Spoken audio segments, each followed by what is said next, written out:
What if the perfect predator met the perfect environment, miles above Earth, isolated and inescapable? When a facehugger attaches itself to a specimen inside a space station's lab, the result isn't just deadly. It's evolution itself. The deep hum of the Kessler 9 orbital station echoed like a pulse through its long, silver corridors. Floating 250 miles above Earth, the outpost wasn't built for beauty or comfort. It was built for research, experimental biology, genetic engineering, classified payloads. But no one aboard suspected that the deadliest life form in the galaxy had found its way inside. Dr. Lena Voss stared into the stasis pod in Lab 4, her fingers curled tight around her data tablet. Inside, the squid floated peacefully in 0G, its arms gently undulating. A biological marvel recovered from deep ocean trenches and brought to space for neurological studies. They called it Specimen Theta. No one knew how smart it was, how fast it could adapt. That was the whole point of bringing it up here. Lena had spent weeks monitoring its behavior, recording its motor responses in low gravity. But today, something was different. Theta hadn't moved for nearly 4 hours. No twitch, no ripple, and then a sharp blip, then a spike. The pod's biosensors flared red. Negative pressure breach? Lena muttered, checking the readouts. That's not possible. Then she saw it. A film of slime on the inner glass. Faint hand-shaped prints.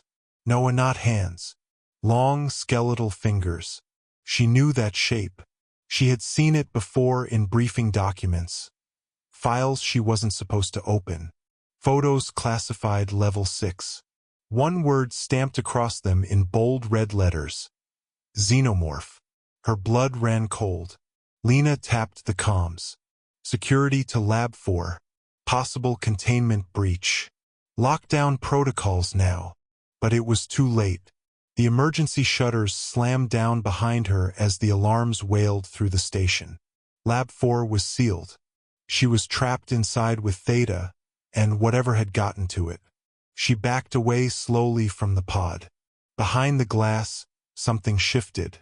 Not the squid. Something inside it. This mantle pulsed unnaturally. Bulging. Swelling. And then the glass shattered. Liquid rushed out. Globules of ink and fluid drifting lazily into the air. Suspended in microgravity like stars in a black nebula.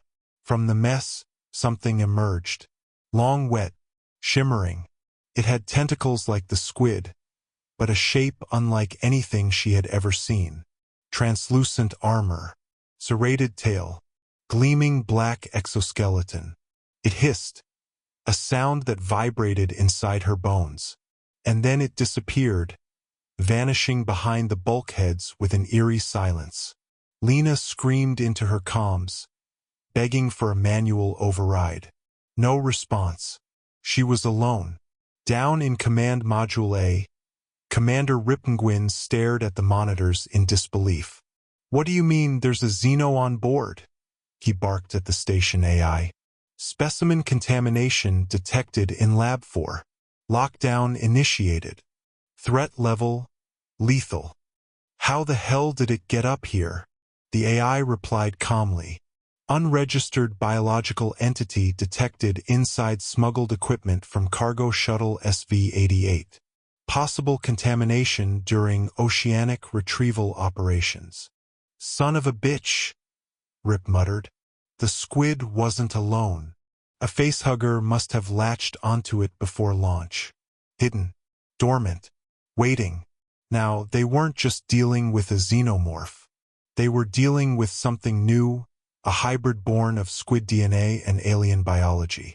An abomination. Rip slammed the emergency alert. "All crew to high alert. Armed teams secure all access corridors. Lab 4 is compromised. This thing is fast, and it's adapting." It moved faster than expected. Within 10 minutes, it had killed 2 crewmen in Subdeck 3. Their bodies floated in mangled silence.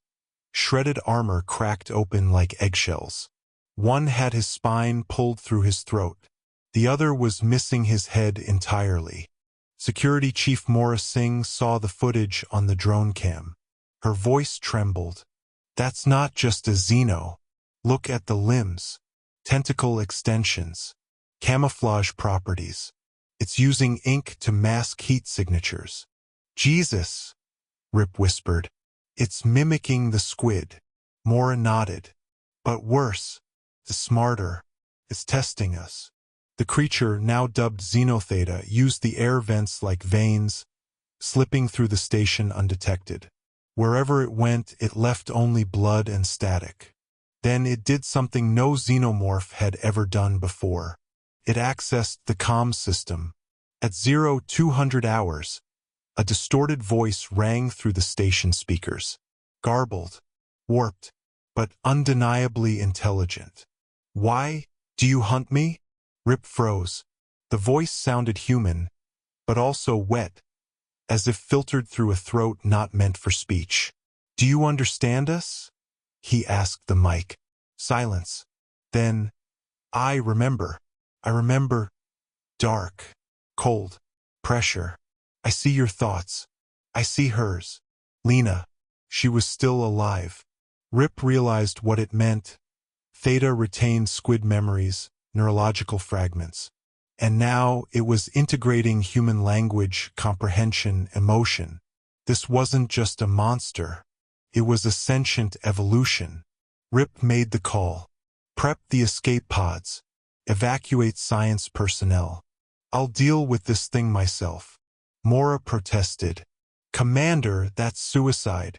Rip strapped on his exosuit and grabbed the pulse rifle. Then I'll die knowing it didn't reach Earth. He descended alone into the lower maintenance deck, where power had failed. Flashlights flickered against the darkness. Pipes hissed steam. Every shadow pulsed like it breathed. Then he heard it. Drip, drip, drip. Not water, blood. A trail led into the hydroponics bay. Rip followed, heart pounding. He turned the corner and saw Lena. She was webbed to the wall, unconscious, a thin membrane covering her mouth. Beside her, a clutch of eggs, pulsing, waiting, and crouched above her, like a perverse guardian. Theta. It had grown. 10 feet tall, tentacles coiled like cables, and a tail lined with venomous barbs. It turned to Rip slowly, its eyeless face somehow expressive. You are afraid, it said. I've seen your kind tear through colonies, Rip replied. You don't belong here. Theta cocked its head. Neither do you. And then it struck. Rip fired, dodging beneath a lash of tentacles. The rounds pierced its side, acid spraying onto the floor, melting steel in seconds. But Theta didn't slow. It learned, shifting its body, wrapping itself in a cloud of ink and smoke. Rip couldn't see. He switched to thermal, nothing. Then the floor cracked beneath him. He fell, slamming into subdeck 6, his legs snapping against the bulkhead. Pain blinded him. Theta landed beside him, coiling like a serpent. You fear death, it said, voice closer now. Rip raised the rifle with one hand. I fear what you'll become. And then Lena's voice rang out from above. Theta, remember. The creature stopped, turned, soundlessly. I know you can hear me, she gasped, blood in her mouth. You remember the ocean, the calm. You weren't born a killer. Theta twitched. I remember, it whispered. Rip saw his moment. He yanked a flare from his belt and threw it into the egg clutch. They ignited instantly. Theta screamed, not in rage, but in pain, as if losing something it cherished. It surged forward, but Rip had already pulled the manual override on the decompression hatch. The bulkhead behind Theta exploded outward, sucking the hybrid into open space in a swirl of fire and blood. Gone. Lena collapsed. Rip dragged himself over, reaching her side. You okay? She nodded weakly. The eggs, Gone, Rip said. All of them. They floated in silence, watching as the remnants of the alien life form vanished into the void. Hours later, the Kessler 9 survivors boarded the last pod. Command issued a Level 7 quarantine. The station was locked and remotely scuttled, burned into memory. But in the silence of orbit, one thing remained. A smear of black acid on the inner hull, and just beneath it, a faint, rhythmic pulse.